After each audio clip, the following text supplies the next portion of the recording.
Alors bonjour et encore une fois bienvenue dans mon atelier.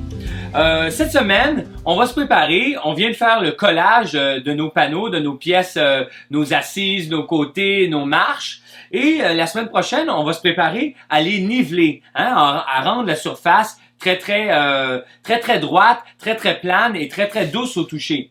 Parce qu'évidemment, les collages, il peut y avoir des petites variations. Donc, on va utiliser un outil qui est pas propre au nivelage, mais dans le cadre du cours d'outillage portatif, on va s'en servir. Et l'outil en question est ici présent, la ponceuse à bande. On va retrouver au magasin deux dimensions de ponceuse à bande et les dimensions vont être liées directement à la dimension de la bande elle-même.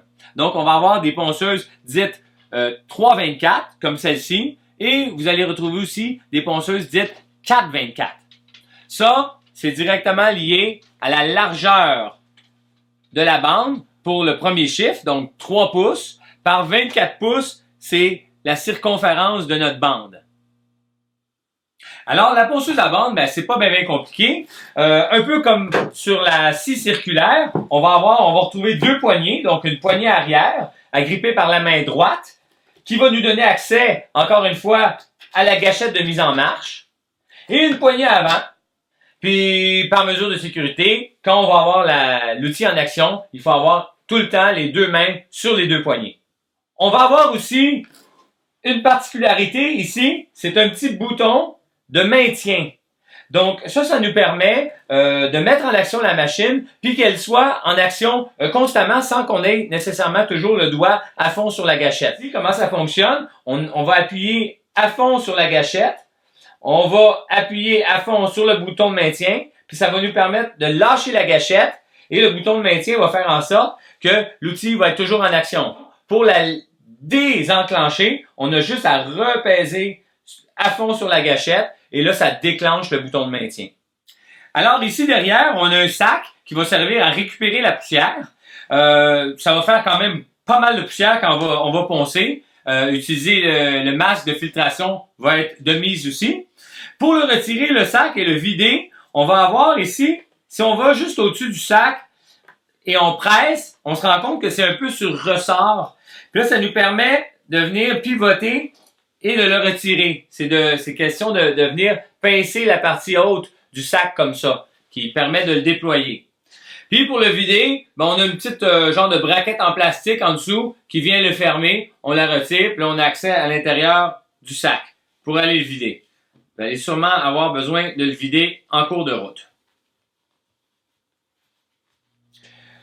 Le dessous, on remarque qu'on a une semelle et c'est sur cette surface-là qu'on va vouloir bien s'appuyer, bien à plat quand on va poncer. Pour remplacer la bande de ponçage, c'est pas très compliqué. On va voir ici sur le côté, du côté que c'est ouvert, on a un bras qui est relié à un ressort. On a juste à le déployer au complet. Et ça a comme effet de ramener le rouleau avant et d'enlever la tension sur la bande de ponçage. Pour la réinstaller, on va observer à l'intérieur, il y a des flèches à l'intérieur qui nous indiquent le sens de rotation de la bande de ponçage. On va devoir les faire correspondre avec la flèche ici sur la machine qui nous indique son sens de rotation.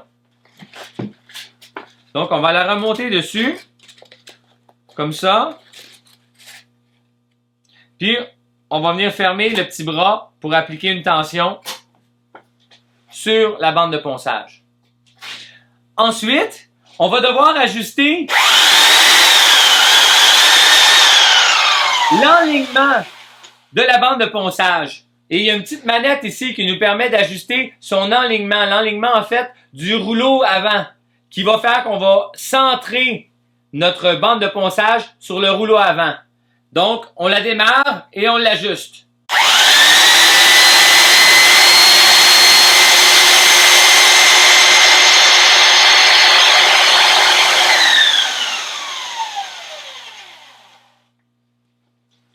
Maintenant, quand va venir le temps de poncer votre panneau, assurez-vous que vous n'avez pas de vêtements qui dépassent. Parce que quand elle décide d'agripper un t-shirt, elle peut le manger rapidement, puis on finit dans une position plutôt inconfortable.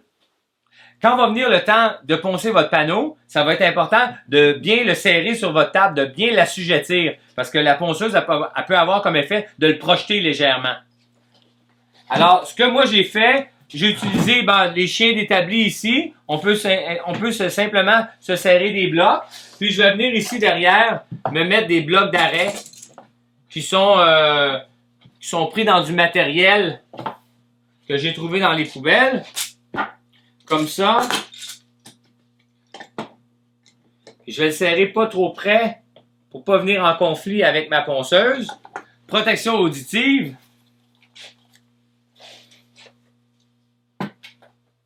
On va poncer notre surface en s'assurant que notre semelle soit en grande majorité à plat sur la surface. On va essayer de pas trop dépasser et on va toujours rester en mouvement. C'est quand on va arrêter qu'il va y avoir des irrégularités. Donc, quand on ponce avec la 324, on est constamment en mouvement.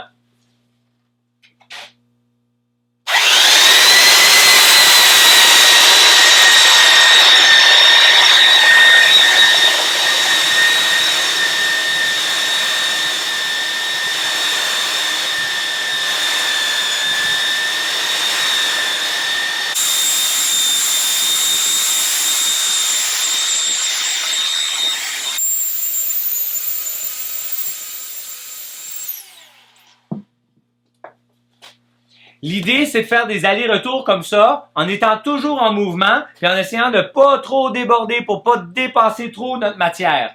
Évidemment, si on sort trop, on va sortir puis on va pencher, puis là, ça va laisser des marques.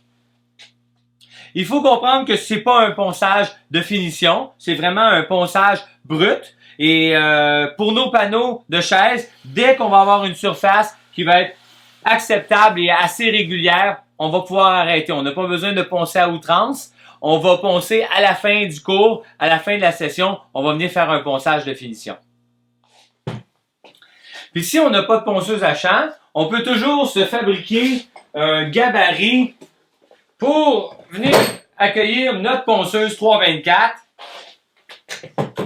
Puis qui va nous faire finalement une mini ponceuse à champ.